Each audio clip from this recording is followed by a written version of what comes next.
avec moi les clés majeures de la croissance spirituelle. Dis-le encore, les clés majeures de la croissance spirituelle. Nous allons lire le texte, un texte que nous avons lu dimanche dernier dans 2 Timothée chapitre 3 au verset 10. Amen. Et la première des clés que nous avons commencé à développer, merci Saint-Esprit, nous avons commencé à développer la clé de l'imitation. Amen. Dis avec moi, imiter, imiter. On avait dit que c'était la clé pour commencer à grandir, croître sur le plan spirituel. Et on avait pris l'image même de l'enfant. Et vous savez qu'on avait vu déjà les 3 niveaux de croissance, enfant, jeunes gens et adolescents, et père plutôt. Amen. Et souvent on va croire qu'on a besoin de beaucoup de choses pour croître spirituellement, mais souvent il y a certaines choses qu'il faut commencer à appliquer qui vont nous emmener dans le chemin de la croissance. Amen. Et voici ces premières clés qui sont qui paraissent simples, mais il suffit que quelqu'un les applique, il va commencer à grandir. Amen. Dis à ton voisin, tu imites qui dans ta vie? Tu imites qui? La personne que tu imites détermine ton niveau. Dans la vie, au fait, si tu n'imites personne, c'est que tu n'as pas de chemin vers lequel tu te diriges. Et dans la foi, c'est pareil. Si tu n'as pas de repère à imiter, tu n'iras nulle part. Quelqu'un me comprend? Dans n'importe quel domaine, vous prenez même les politiciens, ils essayent d'imiter un autre ancien politicien. Amen. Vous me comprenez? Vous me comprenez? Amen. Il y a eu à des moments où même le président Macron a dû souvent demander conseil au président Nicolas Sarkozy par rapport à certaines choses. Amen.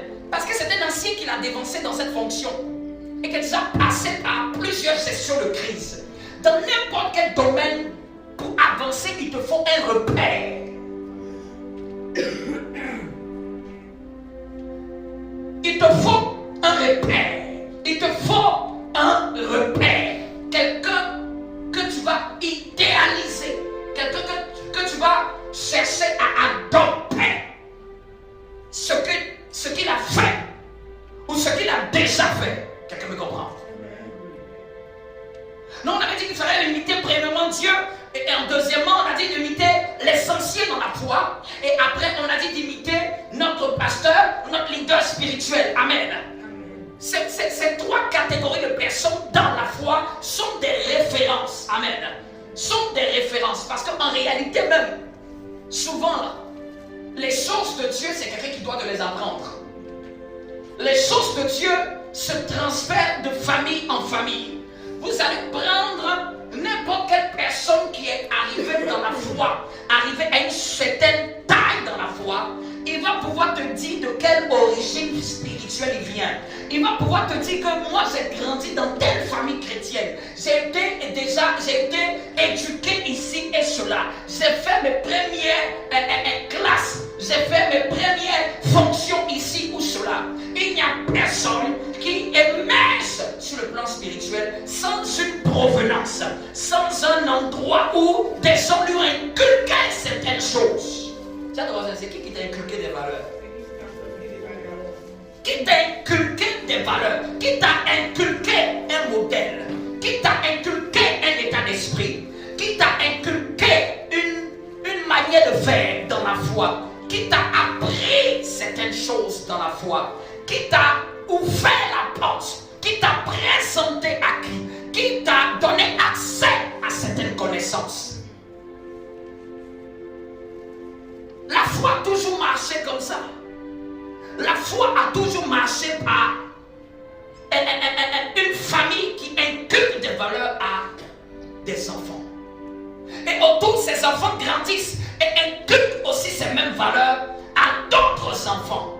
C'était toujours la foi est générationnelle. Dis avec moi, la foi est générationnelle. Tu viens de quelle génération dans ta foi? Est-ce que dans 10 ans, dans 15 ans, tu peux tracer ta généalogie spirituelle? Amen. Amen.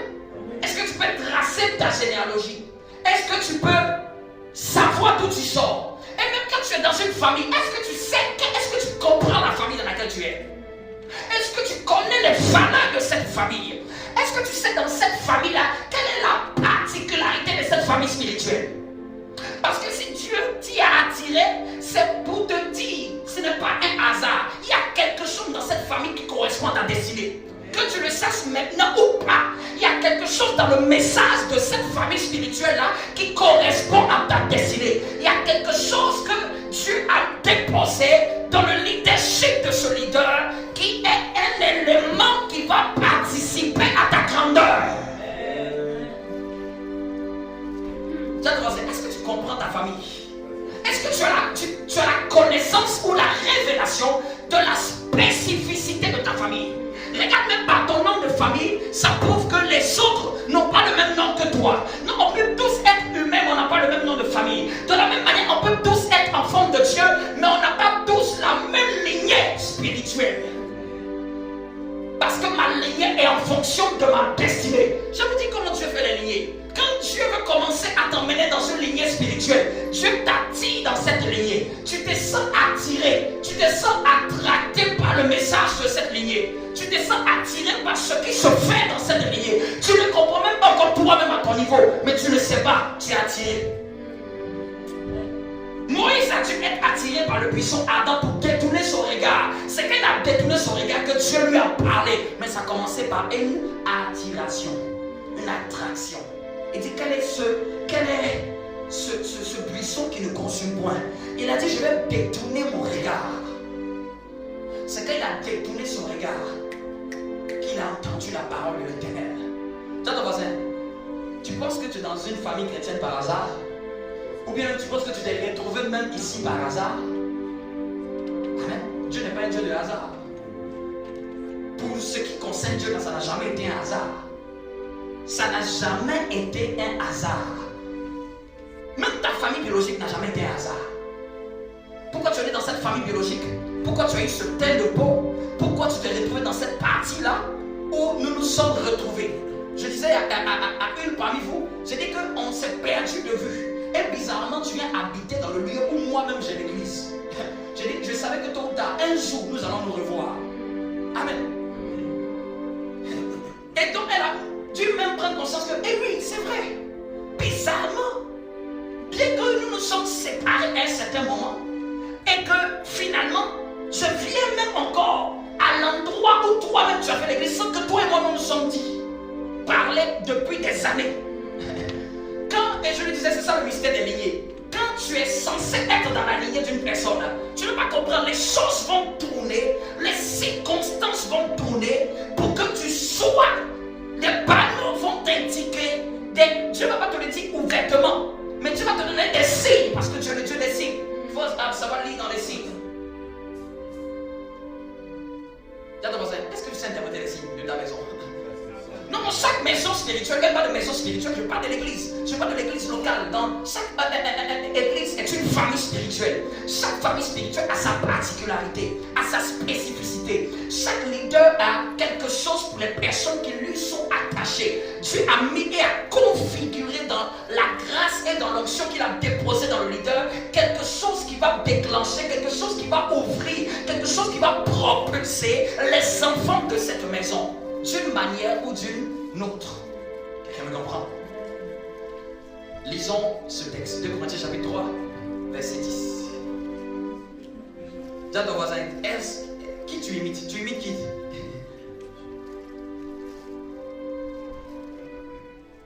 Vous ne pouvez pas ressembler ou avoir ou être ce que vous n'avez pas désiré imiter.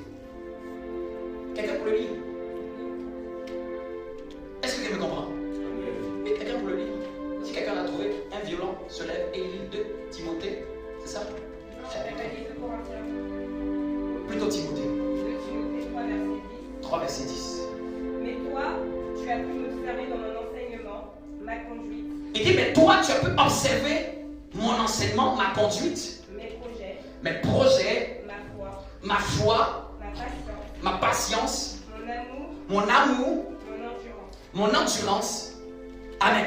Donc ici, on a vu que on peut suivre de très près un leader et il peut avoir beaucoup de choses à observer. Quelqu'un me comprend? Quand Dieu te place dans une maison spirituelle, ne pense pas qu'il y a une seule chose que Dieu te permet de voir. Si tu ouvres bien grand tes yeux, tu vas voir qu'il y a beaucoup de choses que Dieu veut te montrer au travers de ce leader. Quelqu'un me comprend? Mais les chrétiens souvent sont aveugles. Elles ne voient que seulement un seul aspect. Une personne peut t'apprendre beaucoup de choses de manière directe ou de manière indirecte. L'enseignement, c'est bien plus que prendre un tableau et écrire. Tu peux recevoir par observation. Tu peux recevoir en regardant. Tu peux recevoir en analysant. Tu peux recevoir en admirant. Tu peux recevoir en disséquant. Mais souvent, bien aimé, quand tu as placé ces personnes-là, c'est à toi de comprendre qu'ils sont comme des panneaux indicateurs des choses que tu peux apprendre sur le chemin de ta destinée. Tiens, ton voisin, qu'est-ce que tu as suivi de près de ton pasteur? Qu'est-ce que tu suis de près? Qu'est-ce que tu prends? Qu'est-ce que tu prends? Qu'est-ce que tu arrives à saisir au bout d'un certain nombre d'années? Qu'as-tu pris? Qu'as-tu emprunté? Qu'as-tu arrivé à imiter ou à mettre aussi comme valeur chez toi? Ou t'es-tu seulement contenté de regarder? Parce que souvent, on peut regarder mais ne pas voir. Amen. On peut ne plus voir ce qui doit se voir. Tout dépend de votre. Tu vois ça comment? Comment tu vois? Souvent, il est plus facile à quelqu'un qui vient d'arriver aujourd'hui de voir beaucoup de choses que toi qui es ancien que tu ne vois plus. Parce que quand tu es habitué à voir un modèle, si tu n'as pas cette humilité de cœur, tu risques de ne plus voir ce qui se voit. Tu risques de ne plus regarder et de prendre ce qui peut se prendre. Ce qui peut-être au début pouvait te frapper à l'œil, peut par habitude peut ne plus te frapper à l'œil parce que tu as perdu de vue le modèle, tu as perdu de vue le repère, tu as perdu de vue l'objectif, tu as perdu de vue cette sensibilité à faire attention à certaines choses. Dis à ton voisin, tu imites qui dans ta foi? Si tu n'imites personne, je sais que tu vas ressembler à personne. Je sais que tu n'iras nulle part. Parce que si tu imites, je sais que si c'est ton désir d'être, d'avoir, de posséder, d'acquérir, de saisir, de toucher, de pouvoir goûter à ce que quelqu'un a déjà goûté, si c'est ton désir, si tu es fixé, si tu sais même sur quoi tu es fixé. Je vais prendre l'exemple même terre à terre. Qu'est-ce que même tu cherches même à imiter chez ton pasteur? Quelqu'un pour lesquels tu dis, Seigneur, vraiment je veux ça. Je veux cette capacité. Paul a cité toutes ces choses. Paul a dit non pas seulement mon enseignement, mais même ma constance, même mon amour, même ma douceur, même ma patience.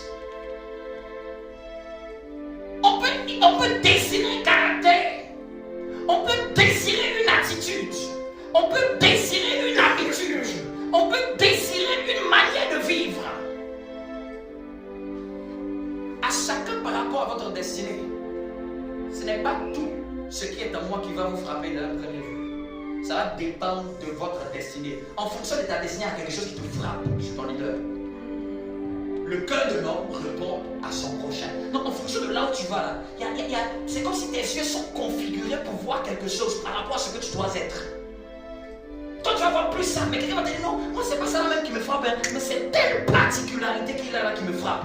C'est normal, parce que vous n'avez pas les mêmes destinées. Non, vous n'êtes pas frappé par la même chose. Mais c'est quelque chose de frappe. C'est quelque chose que Dieu t'emmène à prendre ça. Quelqu'un me comprend? C'est quelque chose que tu admires. Bien aimé, ce n'est pas un orgueil d'admirer quelque chose que quelqu'un a. L'admiration, l'imitation commence par l'admiration. Je dois admirer quelque chose pour que la chose là maintenant, elle s'attire et qu'elle vienne chez moi. Ce que tu n'admires pas, ça viendra chez toi. Amen. Et nous ne sommes pas en train de parler de nous. Nous sommes en train de parler de la grâce que Dieu fait. De la grâce que Dieu dépose dans un simple homme. Amen. Parce que c'est la grâce dont nous parlons. Ce que Dieu fait. Dis avec moi. Qu'est-ce que tu sais que tu imites?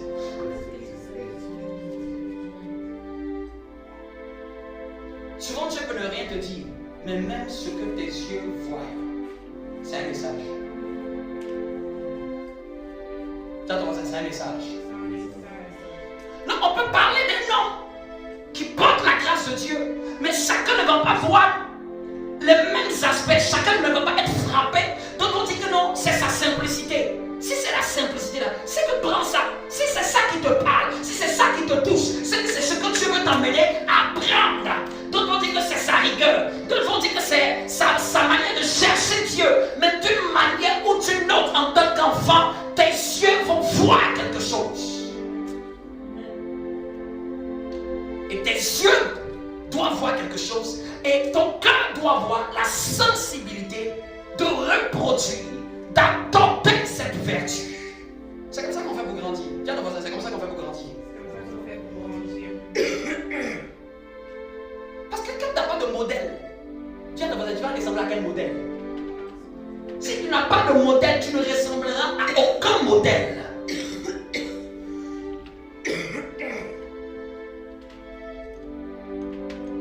Si tu n'as pas de modèle, tu ne ressembleras à aucun modèle. Si tu n'as pas de repère, tu ne seras pas le repère de quelqu'un. Si tu n'as pas de repère, tu ne seras pas aussi le repère de quelqu'un. C'est parce que tu as été tu as quelqu'un comme repère que demain aussi on te prendra comme repère.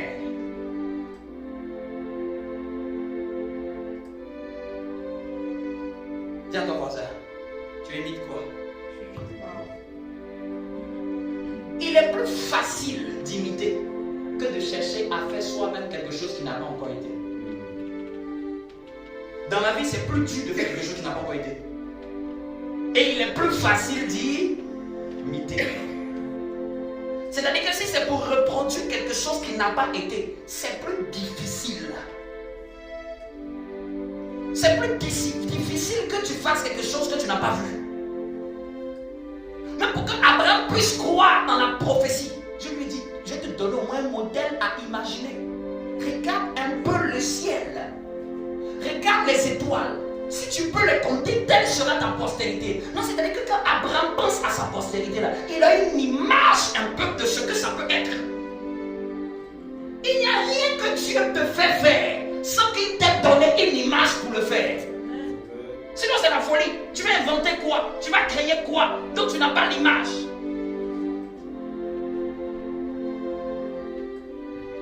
Même un ancien dans la foi que j'aime beaucoup, il disait qu'à chaque étape de sa vie, quand il devait avancer, toujours c'était un homme de Dieu qui existe sur la terre qui apparaît dans son rêve.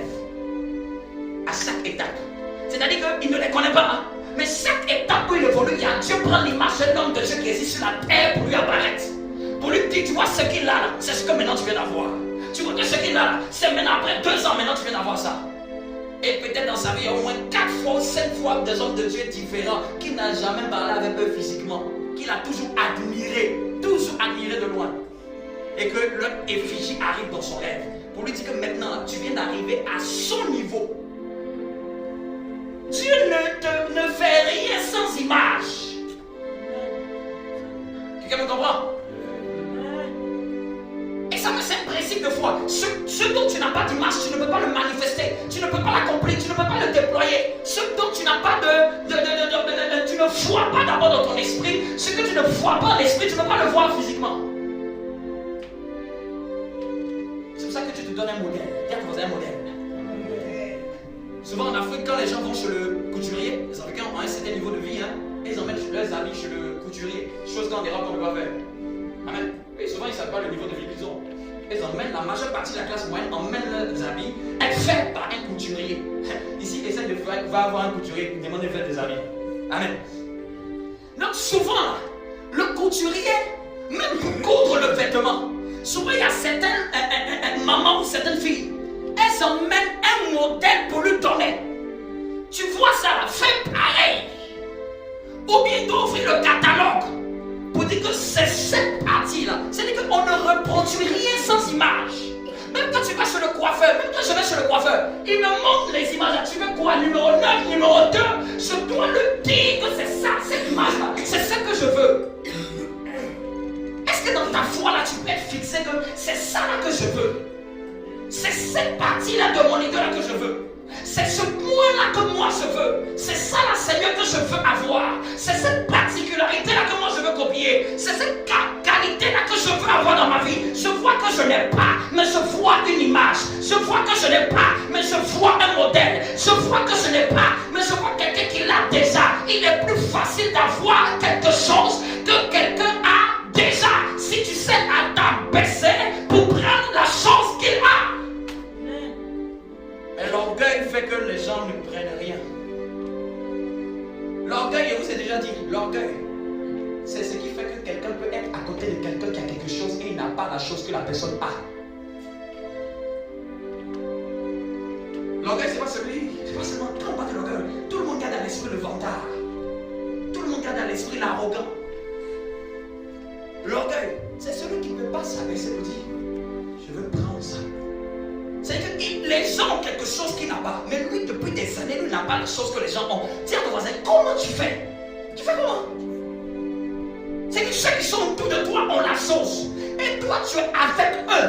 Et tu n'arrives pas à prendre. Dis à ton voisin, qu'est-ce qu'il y a et que tu ne peux pas prendre ça?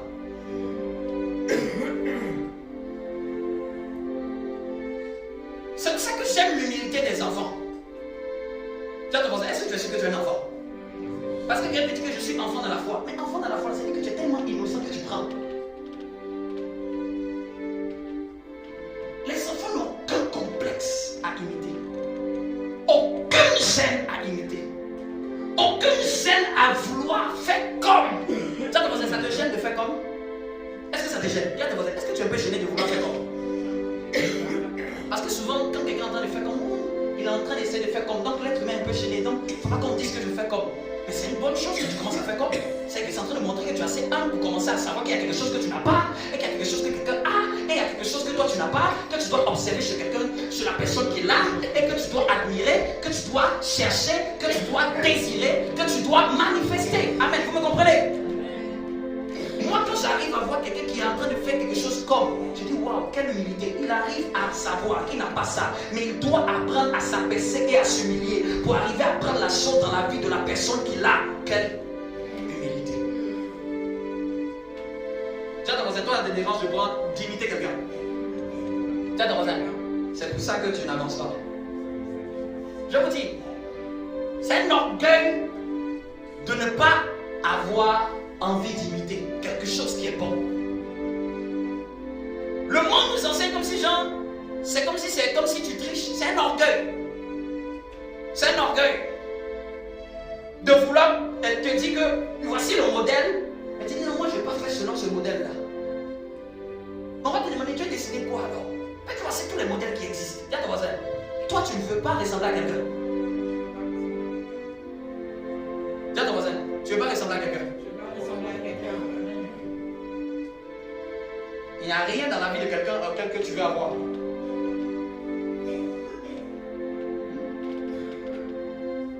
Et l'hypocrisie de nous les chrétiens, c'est de voir la chose chez la personne et d'aller fatiguer Dieu. Dieu te dit non, ça ne marche pas comme ça. C'est chez la personne. Colle-toi à la personne. Regarde la personne.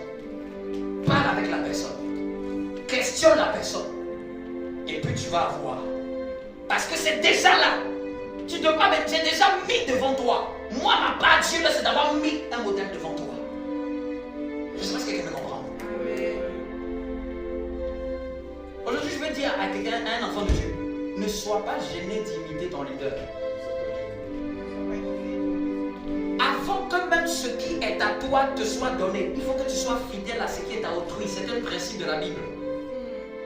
La Bible dit que si vous n'êtes pas fidèle à ce qui est à autrui, qui vous donnera ce qui est à vous? C'est-à-dire que le modèle qui est de ta destinée, là, Dieu va voir que si tu étais fidèle au modèle de quelqu'un, pour que le modèle qui est pour toi, là, il saurait que tu vas y être fidèle. Vous me comprenez?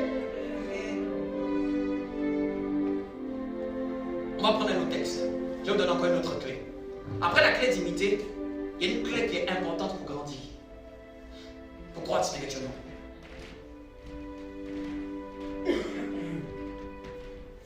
On a parlé de la clé d'imiter, et je te donne encore une deuxième clé. Tu as commencé une deuxième clé. On va prendre un texte.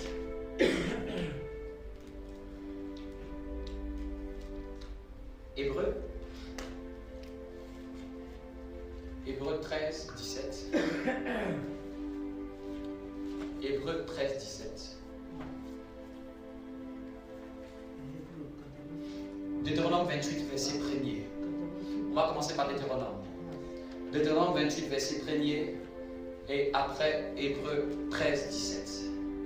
Ce sont les deux versets qui vont être des sous-passements de notre deuxième clé. Tiens le voisin, les clés. Tiens le voisin, Seigneur, donne-moi les clés.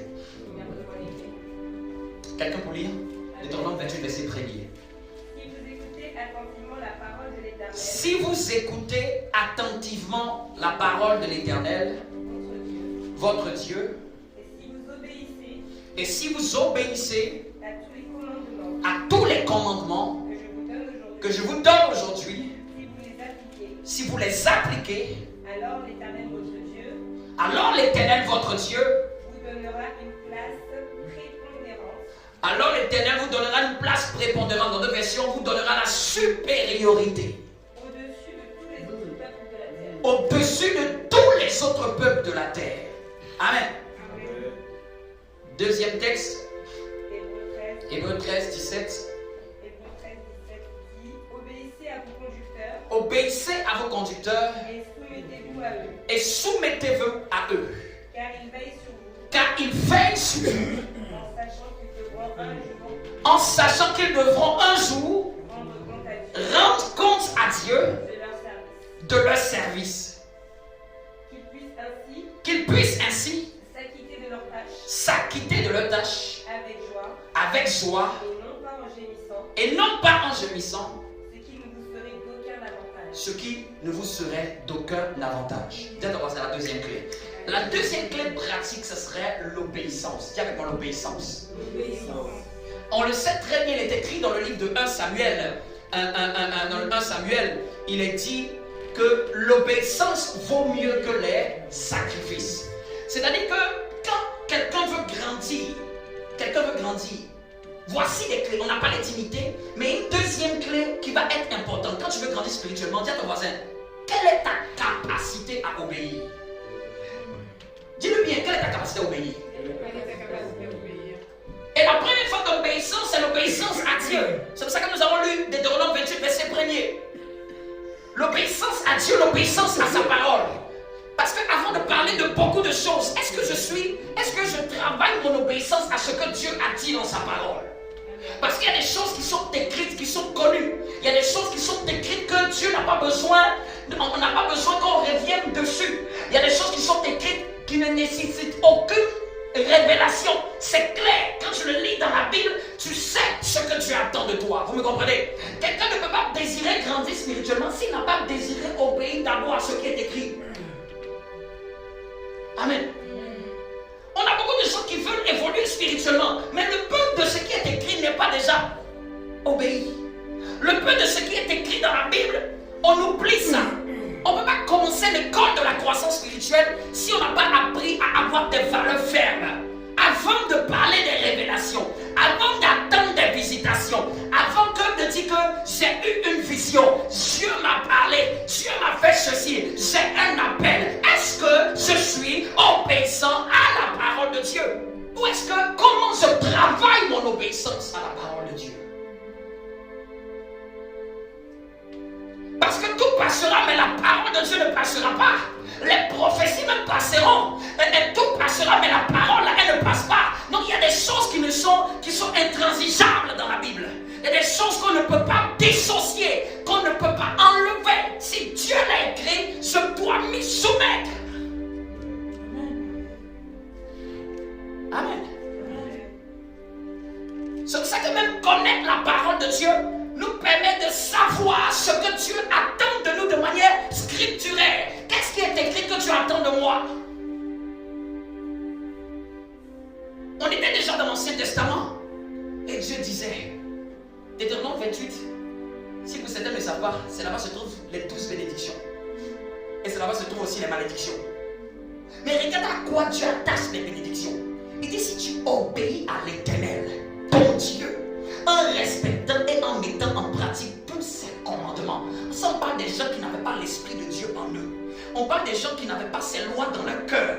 On parle des gens qui devaient lire les lois et les bosser par cœur pour ne pas que leur cœur oublie. Mais nous sommes dans la grâce. Nous avons reçu maintenant les lois de Dieu dans nos cœurs. Notre conscience nous en rend témoignage tous les jours. D'ailleurs, même le Saint-Esprit témoigne à notre esprit que nous sommes enfants de Dieu. Nous n'avons pas besoin d'une visitation d'un ange pour nous dire ça. Nous n'avons même pas besoin d'une prophétie pour nous dire que nous sommes enfants de Dieu. Nous avons cru et son esprit dit en nous, Abba Père. Donc nous, par rapport à eux, nous sommes avantagés. Mais si eux, dans l'ancien, on leur disait obéissez, c'était plus difficile parce qu'ils n'avaient pas l'Esprit de Dieu. Mais nous, ça doit être encore plus simple parce que nous avons l'Esprit de l'obéissance. Nous avons l'Esprit de l'obéissance. Qui croit qu'il a l'Esprit de l'obéissance en lui? Et il dit si tu obéis en respectant et en mettant en pratique tous ces commandements, je te prescris aujourd'hui. C'est là que tu vas avoir ceci, tu vas avoir cela, tu vas avoir ceci. Donc souvent, on est chrétien, mais on cherche loin. On ne doit pas dire, ne cherche pas loin, ne cherche pas loin. Est-ce que tu es déjà obéissant à la parole de Dieu? Souvent quand tu discutes avec les chrétiens, la demande, est-ce que déjà même, quel est ton niveau d'obéissance par rapport à ce qui a été écrit d'abord? Amen. Au lieu peut-être de dire non, je n'ai pas été d'accord avec tel pasteur qui a prêché tel truc, laisse ça. Mais ce qui est écrit là, est-ce que tu étais déjà obéissant? Amen. Ça, c'est la clé de l'obéissance à Dieu. L'obéissance à sa parole. Et regardez encore quand on a pris dans Hébreu, il nous parle encore d'une deuxième forme d'obéissance. Ici, maintenant, il parle de l'obéissance à nos conducteurs. Quand il parle de nos conducteurs, c'est celui qui nous conduit dans la foi. Celui qui conduit notre vie spirituelle. Amen. Dans certaines congrégations qui sont grandes, le pasteur principal peut ne pas être celui qui nous conduit. Il peut avoir délégué quelqu'un qui nous conduit. Amen. Mais dans peu importe la famille spirituelle, la personne qui va te paître, celui qui te conduit spirituellement, qu'est-ce que l'apôtre est en train de dire? Il dit, qu'est-ce qu'il dit? Qu'est-ce qu'il dit? Hébreu 13, 17. Il dit, obéissez à vos Pourquoi l'apôtre Paul, après avoir parlé de l'obéissance à Dieu, Amen, cet apôtre là qui est écrit, dit obéissez à vos conducteurs.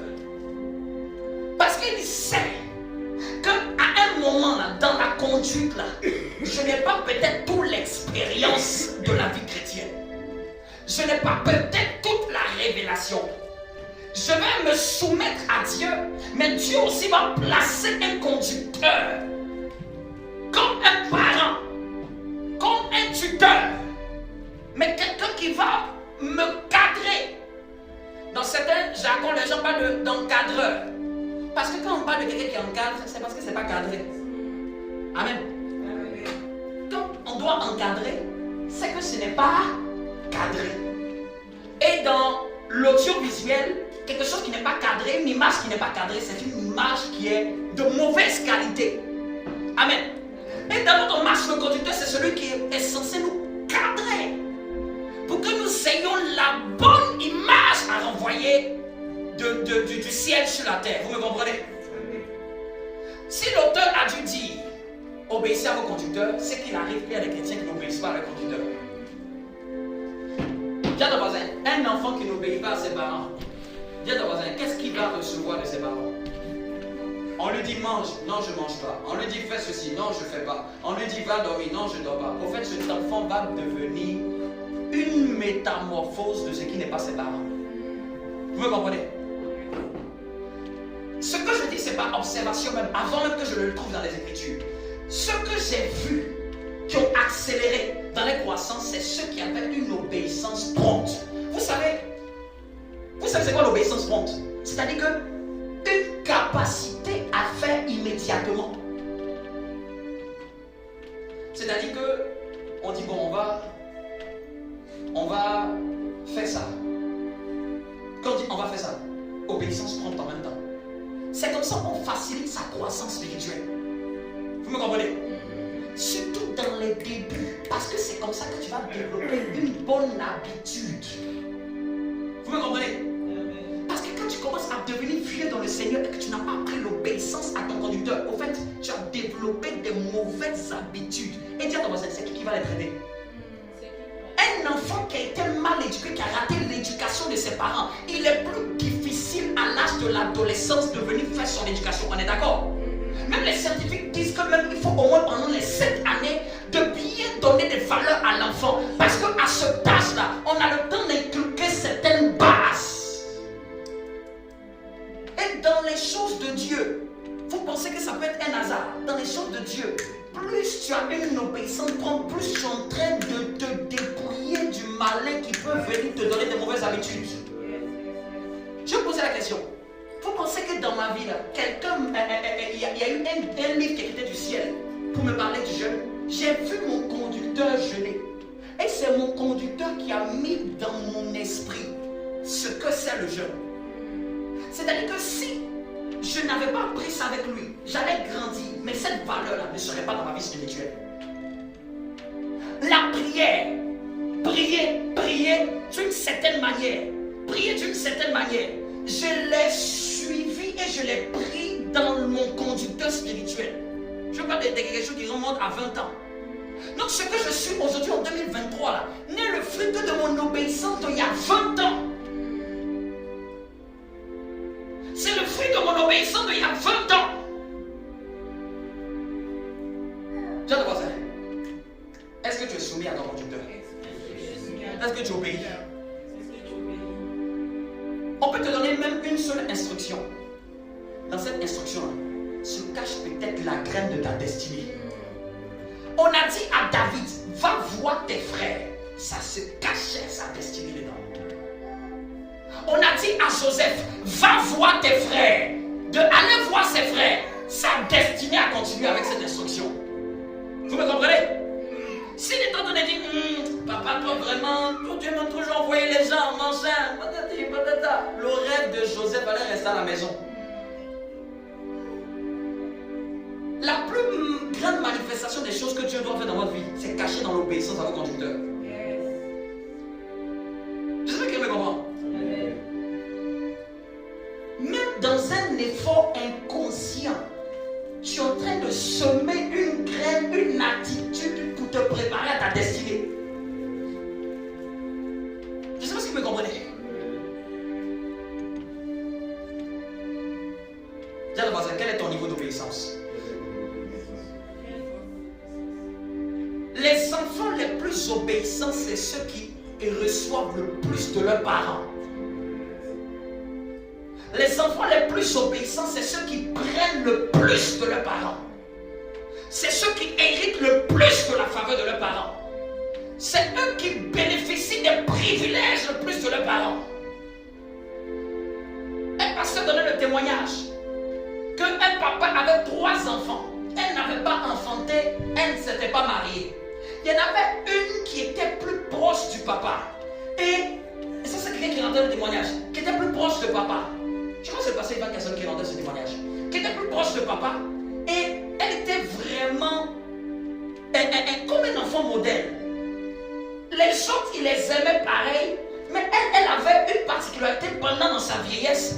D'être vraiment là. Amen. Vraiment là. Quand il veut un truc, non, je vais faire. Quand il veut un truc, non, ne t'inquiète pas, je vais faire.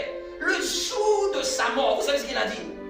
Il a dit à celle-là que Dieu te donne des enfants. Jusqu'aujourd'hui, c'est elle qui a les enfants, les autres n'ont pas.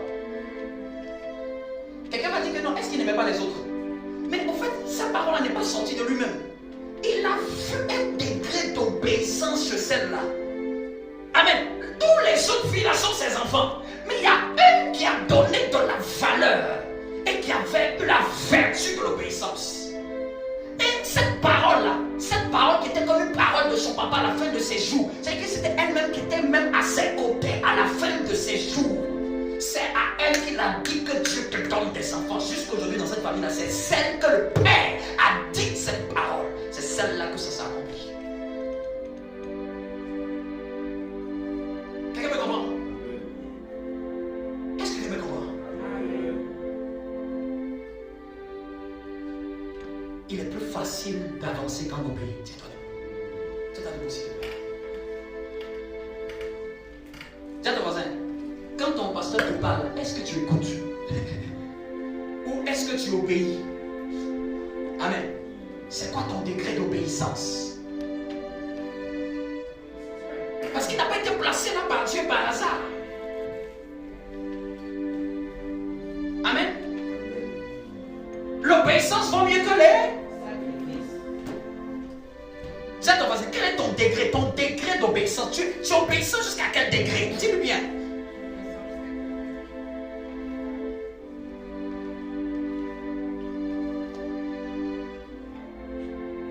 Quand tu es obéissant, on peut te confier de grandes choses. Quand tu es obéissant, on peut miser sur toi parce qu'on sait que tu as compris les valeurs de la maison. Quand tu es obéissant, même le ciel peut dire, j'ai vu ton obéissance auprès de cette personne. Je veux maintenant te donner ce qui est à toi. Il est écrit dans la Bible, si vous n'êtes pas fidèle à ce qui est à vous, qui vous donnera ce qui est à vous?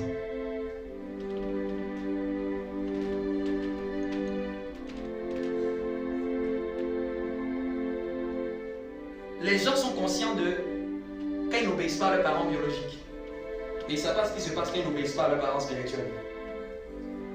Les gens sont conscients de ce qui se passe à celui qui a formé ton corps, mais celui qui doit impacter ton esprit. Imagine, quand tu n'es pas sur la même ligne, imagine ce que tu rates, imagine ce que tu perds, imagine ce que tu me rabats. Parce que si tu t'es retrouvé dans une maison où il y a quelqu'un qui te dit tourne à gauche, c'est bien comme ça, tu penses que c'est un hasard? Que dans ta vie, à cet âge-là, quelqu'un te dise maintenant tourne à gauche comme ça. C'est même Dieu même qui est en train de t'éprouver.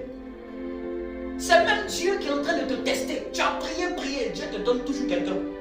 Je vous dis, quand tu pries, Dieu te donne toujours une personne pour répondre à ta prière. Cette personne peut venir seulement avec juste fais comme ça, fais comme ça. Là, quel est ton degré d'obéissance? Tu es obéissant jusqu'à quel point? Et regardez ce qui est à la fin. Ce qui est dans la fin, c'est même pas moi qui écris. On dit qu'il le fasse, non pas en gémissant, car cela ne vous serait pas profitable. Non, c'est-à-dire que ça va. C'est-à-dire que s'il commence à voir, cet enfant-là vraiment, il me casse la tête. Je dis fais, il ne fait pas. Je dis comme ça, il ne fait pas. C'est que le conducteur va gémir au-dedans de lui-même. Et puis on dit à la personne, ce qui ne te serait pas profitable.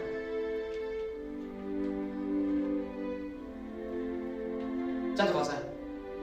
Dieu ne te demande pas beaucoup de choses. Il te dit imite et obéis. C'est ce que font les enfants que je suis en train d'expliquer jusqu'aujourd'hui. L'éducation des enfants, c'est monte dans ta chambre, va dormir, va manger. Leur éducation commence comme ça, de jusqu'à ce qu'ils deviennent adolescents. C'est que ça. Tu t'es nettoyé, tu t'es brossé les dents, tu as fait ceci. Vous me comprenez un peu ce que je dis?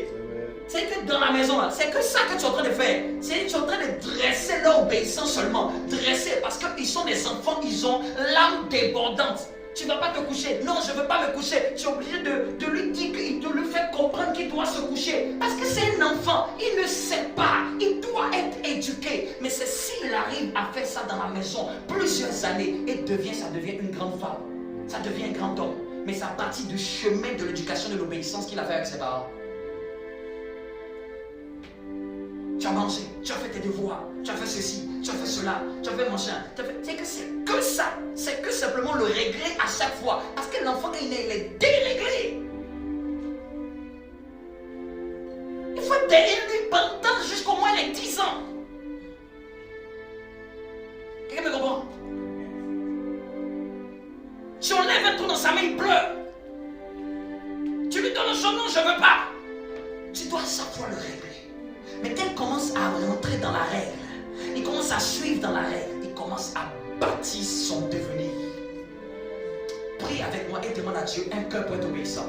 Obéissant, c'est vraiment un cœur. Donne-moi un cœur pour être obéissant.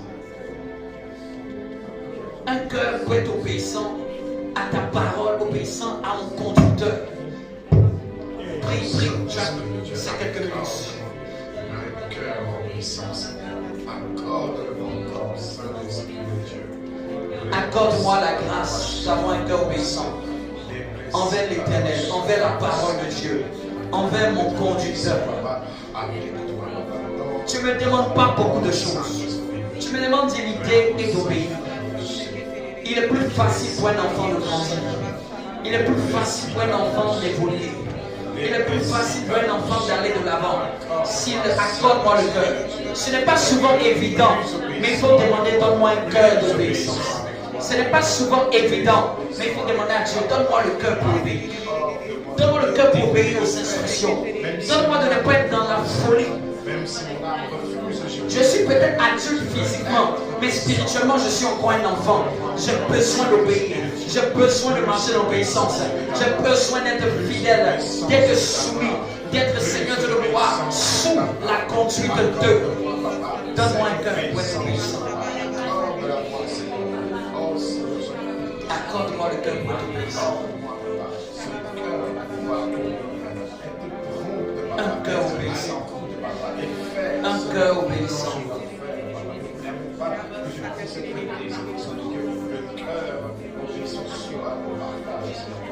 C'est les obéissants qui héritent des grâces. C'est les obéissants qui héritent de l'onction. C'est les obéissants qui bénéficient des faveurs. C'est les obéissants que Dieu distingue. Dieu n'a pas demandé que tu sois fort. Dieu a juste demandé l'obéissance. Dieu fait grâce aux hommes. Dieu fait grâce aux hommes. Dieu élève les obéissants. Dieu élève les obéissants.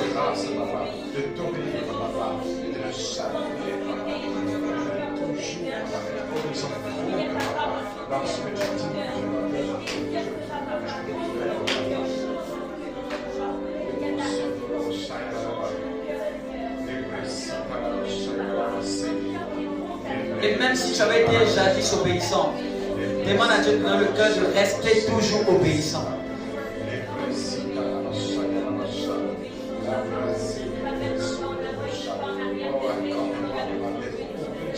Accorde-nous cette grâce. Accorde-nous cette grâce.